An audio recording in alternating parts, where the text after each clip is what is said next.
I read from my memoranda, written at the time, and revised frequently and finally since.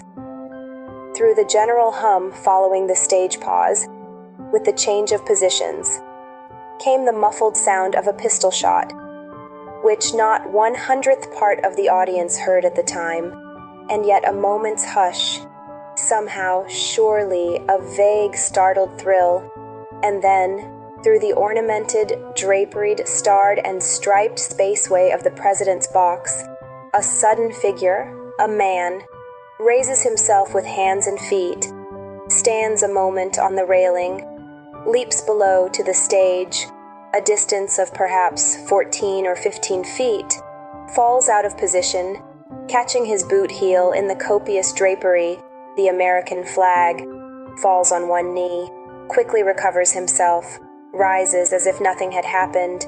He really sprains his ankle, but unfelt then.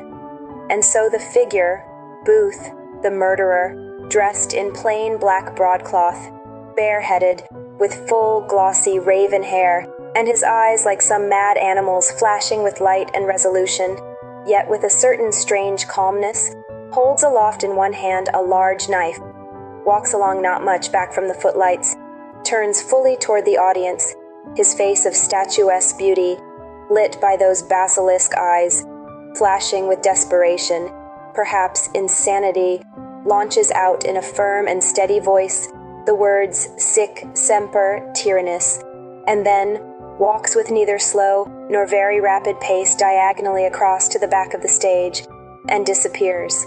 Very strange, as I think you will admit, although Whitman tries to put this into poetic language, as you would expect from a famous poet. This is in fact the standard story, or very close to it. Whitman misses that Booth was said to have broken his fibula in the jump, not just twisted his ankle, but that isn't what we should be looking at here anyway. What you should be asking is, why would the pistol shot be muffled? This was a theater. It should have echoed. Theaters are not built to muffle sound, are they? Everyone in the audience would have heard a gunshot from the president's box. Booth should have had 10 men upon him in an instant.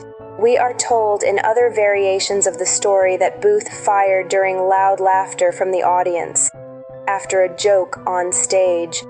But in 1879, Whitman doesn't have it that way, despite being a writer, living through the event, making notes, and revising them often. As with current manufactured events, they can't get their stories straight, even 14 years after the fact.